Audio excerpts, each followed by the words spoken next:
Good morning, lovely people. Welcome back to the farm of Freewarden. As you can see, little Ragnar here. This is what he's like every morning. It seems like it's kind of cute, but we're trying to settle him down. We just got a wholesale account with Hoover's Hatchery, so we're technically a dealer now. Dealer of chickens, the gateway drug to livestock raising.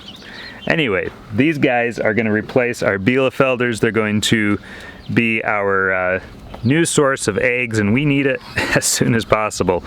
Our barred rocks that are out in the pasture, they're out in the big chicken mansion, the mobile chicken mansion out there with the rest of the chickens, the ducks, the geese.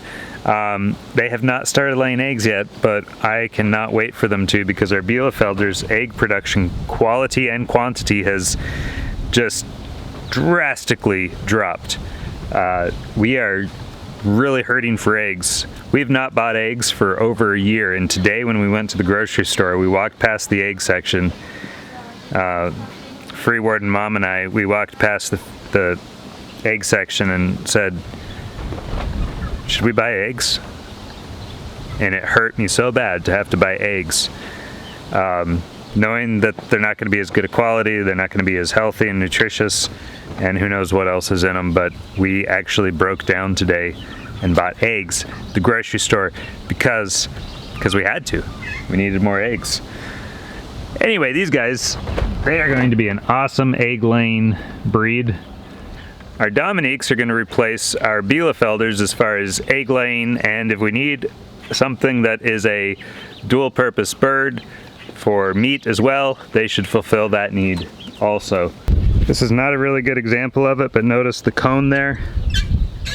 The cone is kind of flat and it's got these little, I don't know how to describe it, but this is a rose comb, so it's not going to stick up like a single comb does on most chickens, but I kind of like it. It's kind of unique. Alright, this is a much better example of a rose comb. It looks just kind of flat and almost like, it almost looks like carbuncles. So kind of a cool little cone there. And it'll get a little bit bigger, it'll puff out a little bit more, but ultimately that's what they're going to look like. So pretty cool little bird here, and I'll let it go so I can get back to the flock. So the funny thing is, if you've never held a lung, if you've never played around with a lung before, lungs actually feel like this kind of goopy foam. Not goopy, but styrofoam. Yeah, they kind of feel like styrofoam. So they're just made to absorb, you know, to draw in and absorb a bunch of air and get that oxygen that they separate out in the lung. The oxygen's separated out into the lung and it's absorbed right into the bloodstream and then carried off to the rest of your body that needs oxygen to survive. I guess it makes sense the way they feel, but the first time I touched a lung, I was not expecting that. It's just so bizarre.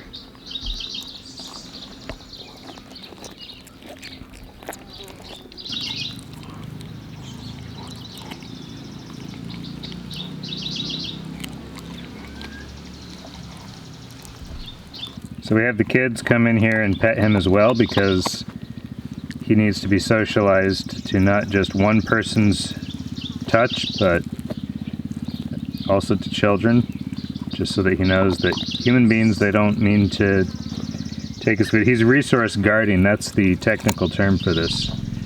He's guarding his resources. And so what we're trying to do is just let him know that we're not a threat to those resources. We'll come in, we'll touch him, we'll pet him near the food, we'll pet him on his head, on his face, on his paws.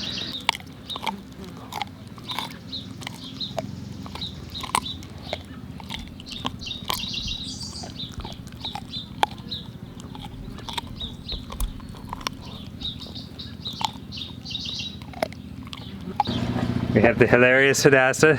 Do you have a joke for us? No. Yes, tell a joke. I don't know any. Oh. So it is going to be a very hot day today. It's currently 86, but it feels like 93. On hot days like this, we have to do just a little extra special stuff for like the chickens that are in the tractors. And so we make sure that they have fresh, cool water, but then we also spray the top of the tarp so that it can slowly drip on them to cool them down slowly. So when they get close to butcher weight, that's when we start moving them more often, just because they're bigger, so they're pooping more and their poops are bigger. So then it kind of covers the ground a lot faster. So you can tell if a chicken is hot is if they pant and have their wings kind of spread open. So you see a lot of these guys are panting a bit.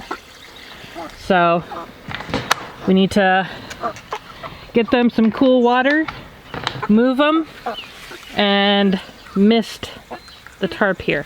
I cooled the grass down before I move them because that will help cool down the ground, because their manure will put off a lot of heat. When it's hot like this, what you want to do is cool the ground down before you move them so that they can lay down in it and get some relief. Might be surprising to find out that chickens actually don't like getting wet, even though if it's raining, they won't hang out in their coop all day. They will get wet. Last year we ended up losing 12 Cornish Cross on this day, the day after the 4th, because it was so hot and they just would not go to their water. They had water, but they just weren't going to drink it. Chickens are actually really dumb, and some are more dumb than others. So the Cornish Cross, they will produce large amounts of meat in a very short amount of time, but they're not great on survival. If they get too hot, they won't walk the few short chicken feet it takes to go to their water to get water. They'll just sit there and slowly die. If you have Cornish Cross and it's really hot, you have to provide lots of water in different areas for those who are just going to be too lazy to get up and go find some. Another thing you want to avoid when it's really hot, to get them or to have them have feed, because some meat birds will continue to eat even when it's incredibly hot, and that will get their body temperature to work to process that feed. And so it's just more strain and more work on the bird's body. So these guys, they don't have a whole lot of food here. I've also wet them down, so they've probably gotten a lot of relief. So they can finish that off, but I'm not going to have Delaney come out and give them any more food until later, when it's not quite so hot and humid.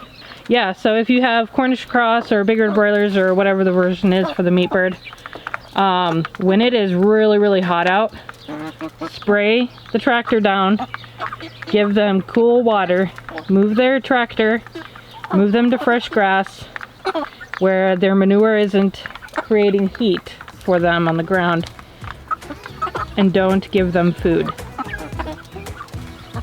At least at that peak heat hour, do not give them food.